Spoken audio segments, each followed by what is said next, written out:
Hello everyone, TMMgamer here, bringing you some more Modern Warfare 3 multiplayer gameplay. Now this game is a very nice MP5 gameplay on Outpost. Now what really interested me about uploading this gameplay today is the comparison with the Type 95 gameplay I got on the same map that I uploaded for you yesterday.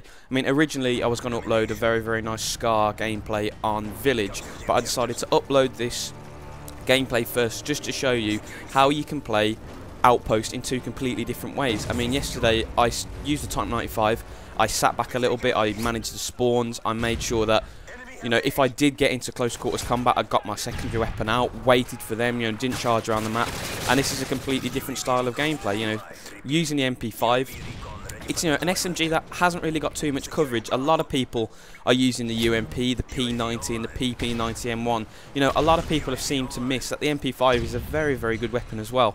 I mean, if you haven't used it and you're perhaps looking for a general overview of what it's like, you know, it's quite a low recoil, high rate of fire weapon, but it does suffer a little bit in the damage stakes when compared to, for example, the UMP. However, if you just make sure you're just a little bit more accurate than normal, you're going to do very well with this weapon. It turns out that way here. You know, Outpost as well is a very interesting map. It's a map that, although when you first see the massive overview you think, wow, that's going to be a sniper's paradise, but actually I think it's turning into one of my favourite maps because it's so nicely balanced between close quarters combat and then slightly longer ranges for assault rifles, and then one side of the map is a sniper's paradise, so you can use pretty much any weapon on this map and do well, and that for me is the main, you know, deciding factor in what is a good map. If you can take pretty much any weapon in the roster and do well, I see that as a good map, and you can definitely do that in Outpost, and that is one of the reasons why I wanted to upload these two Outpost games back to back, just to show you how you can play this map in two completely different ways. Now, the one problem with using an SMG on Outpost is the size of the map.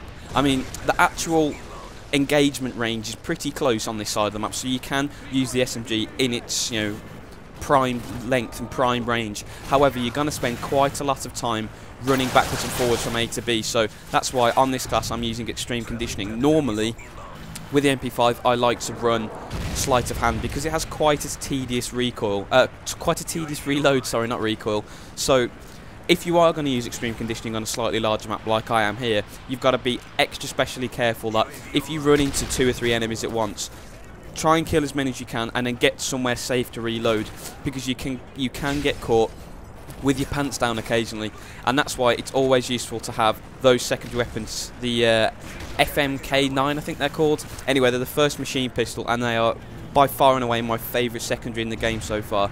If you get them akimbo, you know, they are absolutely beastly up close. I don't think there's any better close range weapon, even shotguns. You know, I've turned the corner and ran into someone with a shotgun with my akimbo machine pistols out and blattered them down before I've even taken damage. So I really sincerely do recommend that you give them a try, because as you can see there, they kill so quickly and their rate of fire is so high that you don't have to be particularly accurate with them. You can just spray as I did there and get the kill. You know, it's a fantastic weapon to try out, especially if you haven't given it a go before, and I really think it kicks every other machine pistol and all the handguns into touch, so hopefully several things for you to try there. Anyway, I think that's just about enough on the gameplay. I'll continue to refer back to it as we go along, but I do want to talk about some FIFA stuff. I have begun my FIFA 12 Tactical Defending tutorial. Now, I want this to be a very high quality piece of work, so I'm going to endeavour to do my best to get it out this week, but the simple fact of the matter is it might be next week that I end up posting it. I mean, it's going to generate a lot of interest because obviously Tactical Defending in FIFA 12 is a little trickier than it has been in previous FIFA, so I want this to help as many people as possible, so I want it to be as all-encompassing as possible.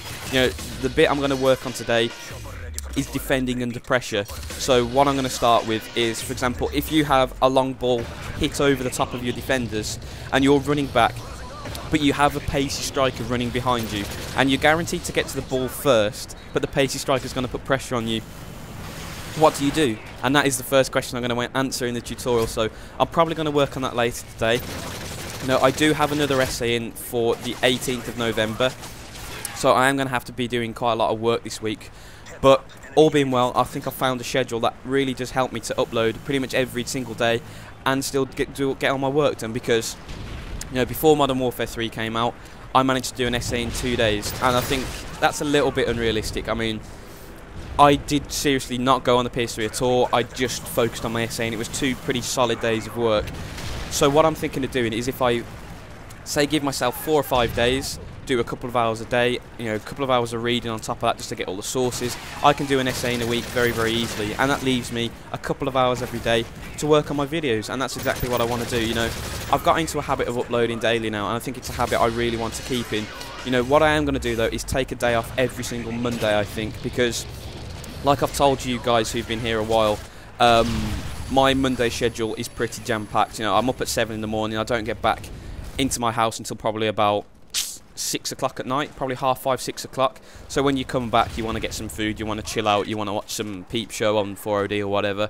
You want to chill out, you don't really want to spend a couple of hours working on a video. So what I'm probably going to do is take Mondays off. However, what I am thinking of doing to help bridge the gap is on a Sunday upload a slightly longer gameplay, one of my better gameplays, or I was thinking about doing a serious talk series. Now, I want you guys to come back and comment what you want me to do and what you think of the serious talk series, because it will be talking about pretty much any topic that's relevant in the news at that time, and I want to, you know, expand my channel out from just the tips videos that I give at the moment. So I thought this would be quite a nice way to do it, and I have seen, you know, Mr. Sneaky Mode do that, and Sneaky Mode is one of the commentators I really do use for inspiration and advice, because I think he's a fantastic commentator. So I was, you know, thinking about doing this, and he started to do the idea, and it was, you know, it's a fantastic idea, and I really do think it would do pretty good on my channel, because, you know, I do history and politics, so I do have certain opinions on political issues and history and whatever, so I thought I could bring that into the serious talk conversation. I mean, it could be on any topic you want, religion, drugs, whatever. It would just be whatever's topical in news at that time, and I'll just give perhaps a 10-minute talk, a 10-minute commentary on what I'm thinking. You know, you might absolutely hate the idea. I mean, it's just an idea, but if you do like it, please leave a comment to say that you do, because I'm really looking to, you know, broaden my channel's appeal, and the FIFA videos do that beautifully, and obviously COD's a big thing on my channel, so hopefully by bringing in this, you know, this other aspect of what I am, this will really help to increase interest in my channel. So this is all I'm doing. I'm just brainstorming out loud at the moment. So if you do completely hate the idea, or perhaps you think it needs tweaking, don't be afraid to tell me. You know, leave a comment with something you suggest.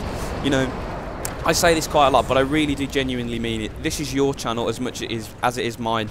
You are the guys who are going to be giving your time to watch my videos, so I really, really appreciate your feedback. You know, I want to make my videos as enjoyable as possible for you, so if you have any feedback at all, please don't hesitate to give it to me. You know, I'm really, really looking forward to improving, and the best way to improve is with constructive criticism from other people, because, you know, I get so caught up in my work that perhaps I'm blinded to little mistakes I make, but you guys certainly aren't, so please keep me on my toes. You know, I really would appreciate it. Anyway, the gameplay's over. It's a very, very nice 33-9 score with an MP5 on a map that perhaps you thought you couldn't use the MP5 on, so it's just interesting to see how one map can accommodate a wide range of styles. Anyway, guys, as always, thank you so much for watching and bearing with my rambling, and as always, guys, have a fantastic day.